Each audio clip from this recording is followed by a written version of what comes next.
E aí, meus amigos, vocês que me acompanham nessa jornada pela Bíblia inteira em um ano e que já chegou ao livro de Salmos, é mais ou menos a metade da Bíblia. Olha, talvez você chegou a esse projeto por esse vídeo e não sabe que nós temos outros vídeos sobre todos os livros da Bíblia, essa introdução. Você pode procurar aqui no canal do Instituto Alvo e assistir desde Gênesis o mapa de voo de cada um dos livros. Você que está nos acompanhando nessa jornada da Bíblia inteira, certamente já está bastante ansioso para começar a leitura dos Salmos. Por que será que os Salmos são tão interessantes e tão empolgantes para nós?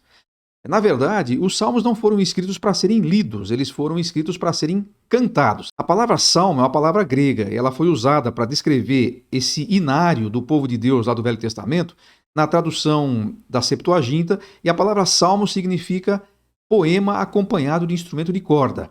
Ou seja, os salmos são hinos, são canções que foram compostas para ajudar o povo de Deus enquanto eles celebravam a Deus nas suas reuniões, nos seus encontros e até mesmo nos seus momentos de devoção pessoal, porque muitos deles expressam emoções, sentimentos e circunstâncias que pessoas viveram individualmente.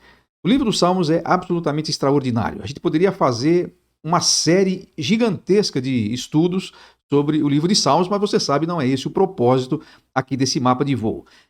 Como é que você vai ler os Salmos? Bom, você vai ler os Salmos do jeito que você sempre leu. Vai pegar um por um, vai lendo e vai meditando neles, e eles vão te ajudar na sua devoção e na sua adoração e em outras áreas também. Os Salmos, eles não têm uma sequência lógica. Eles não estão agrupados na nossa Bíblia por nenhum tipo de critério específico, não é por autor ou por assunto, etc. Mas, para efeito didático e para te ajudar também a prestar atenção nesses detalhes, os estudiosos acabam separando em categorias. Elas não são categorias estanques assim. Você pode encontrar, inclusive, exemplos desses salmos ou dessas divisões de maneira diferente, dependendo de como é que você olha. Um salmo pode cair em mais de uma dessas categorias. Mas, resumidamente, nós temos alguns assuntos, alguns temas que são marcantes em alguns salmos, e aí nós podemos separá-los assim por tipos. Então, deixa eu mostrar algumas dessas categorias para você. Algumas pessoas poderão fazer isso de uma maneira diferente, mas só para você ter uma ideia geral aqui. Vamos lá, vamos começar falando sobre os tipos de salmos que nós encontramos. Nós vamos chamar então salmos de mais do que canções. A gente vai falar um pouquinho a respeito disso. Os salmos não são apenas hinos, ou não são apenas música, eles são palavra de Deus inspirada, nós entendemos assim, mas isso a gente vai falar daqui a pouco. Vamos pensar então em alguns tipos de salmos que nós temos. Nós temos salmos que são chamados de didáticos. São salmos de ensino, então nós chamamos de cânticos para aprender. O Salmo 1, por exemplo, é um salmo didático, assim considerado. Pois nós temos, tem vários desses, tá? Não é só o Salmo 1, eu estou dando o Salmo 1 como um exemplo. Pois nós temos os salmos devocionais. São cânticos para refletir. São cânticos que fazem a gente pensar nas coisas e no nosso relacionamento com Deus. Exemplos desses salmos, os salmos 3 a 7, além de outros, mas os salmos 3 a 7, ou o Salmo 139, que tanta gente conhece, aliás, é um dos meus preferidos. O terceiro grupo de salmos que nós encontramos são os salmos penitenciais, e nós chamamos de cânticos para confessar. São salmos em que o salmista faz exatamente isso, ele confessa pecados a Deus. Exemplo clássico de salmos penitenciais, o Salmo 51, aquele que Davi escreveu, compôs, quando ele cometeu o pecado com Batseba e um tempo depois Natã foi falar com ele, ele confessou seu pecado e escreveu aquele salmo. Outra categoria são os salmos históricos, nós estamos chamando de cânticos para relembrar. Salmo 78 é um exemplo. O que ouvimos e aprendemos, o que nos contaram nossos pais, não encobriremos aos nossos filhos, e assim ele vai começar a descrever ações de Deus na história do povo de Israel. Há vários salmos que têm essa característica. Depois nós podemos mencionar os salmos de ações de graça, os cânticos que são escritos para agradecer. Salmo 100, por exemplo, celebrai com júbilo ao Senhor, entrai por suas portas com ações de graça e nos seus átrios com hinos de louvor. Salmos de ações de graça. Então, são muitos que contém. Praticamente não há um salmo que não tenha isso, mas alguns são especificamente escritos para isso. Outra categoria, são salmos mais difíceis, são os salmos imprecatórios. cânticos para clamar. São cânticos nos quais o salmista expressa o seu pedido de vingança contra os inimigos. O Salmo 137 é um exemplo dessa categoria de salmos. É uma categoria difícil de a gente entender, porque hoje nós não oramos mais dessa maneira, ele estava num outro momento histórico, em um outro momento da revelação de Deus. E, finalmente, na nossa lista aqui, nós colocaríamos os salmos messiânicos, os salmos que foram escritos como cânticos para profetizar a respeito da vinda do Messias. O Salmo 110 é um exemplo desse salmo, o Salmo 2, o Salmo 72, há outros que poderiam se encaixar nessa categoria. Então, isso fica posto dessa maneira, mas para você entender que alguns salmos têm seus temas focados nesses assuntos. Como eu já disse, não precisa se preocupar em saber qual é que é o salmo, em que categoria ele vai, mas você vai conseguir perceber isso, né, ao longo da leitura que você vai fazer sobre o salmo. Talvez o Salmo 119 seja o mais conhecido dos salmos didáticos, né, para ensinar sobre a palavra de Deus, sobre o valor da palavra de Deus e assim por diante.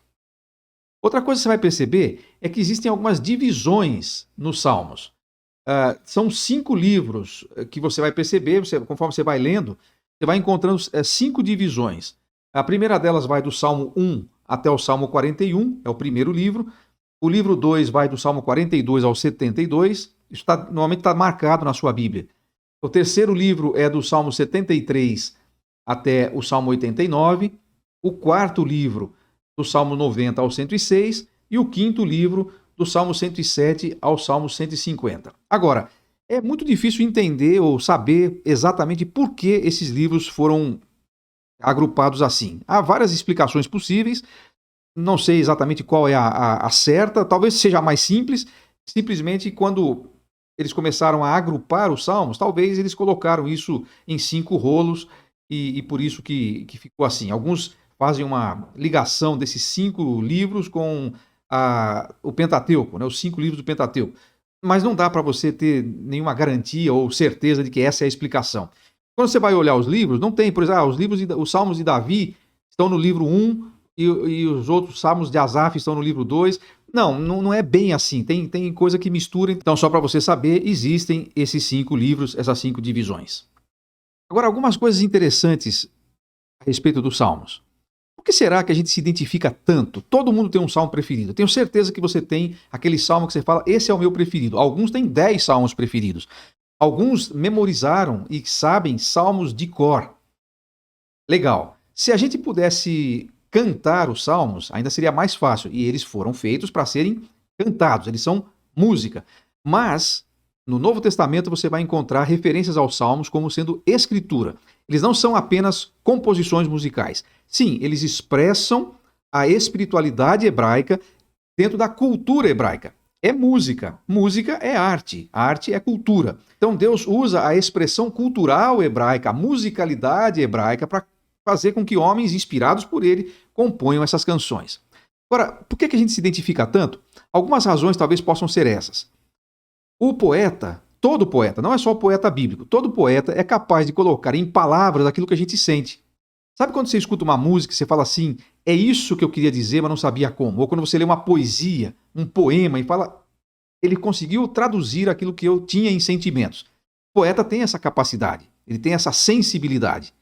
E aí a gente começa a se identificar com as agruras, com as dores, com as paixões, com as dificuldades, com os temores, com as perplexidades, enfim, com a humanidade do autor do Salmo.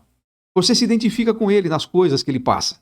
E aí você toma emprestadas aquelas palavras e as torna suas quando você vai falar com Deus. Então, é muito natural que seja assim, porque salmos são expressões daquilo que o salmista sente. E isso nos ensina que nós podemos ser sinceros e transparentes diante de Deus. Nós não precisamos esconder nossas emoções, os nossos sentimentos, aquilo que a gente está pensando sobre a vida, sobre o contexto, até sobre Deus. Deus, é um dos salmos que fala isso, Deus conhece a nossa estrutura, Ele sabe que somos pó. Então a gente se identifica com isso. Também a gente se identifica porque a gente vê a mão de Deus na história das pessoas, na história das nações, na história da humanidade. Você tem a menção ao Cristo que viria, embora não tenha esse nome lá, mas você tem a menção ao Messias, a promessa do Messias. você tem a menção à criação, à majestade, à grandeza de Deus. Tudo que você precisa saber sobre Deus está no livro dos Salmos. Se você um dia fosse preso e só pudesse levar um livro para dentro da cela, o que você levaria? Ele disse, sem pestanejar, eu pediria uma cópia do livro dos Salmos. Você tem tudo que você precisa ali para você se manter firme e para você se recompor nos momentos difíceis e para você se alegrar nos momentos felizes. Então você tem ali um verdadeiro compêndio de tudo que leva à vida e à piedade, você encontra ali nas expressões dos salmistas. É difícil até parar de falar sobre os Salmos, mas eu vou parar porque eu quero que você agora leia os Salmos. Eu tenho certeza de que vai ser um momento especial, principalmente para aqueles que vão ouvir os Salmos.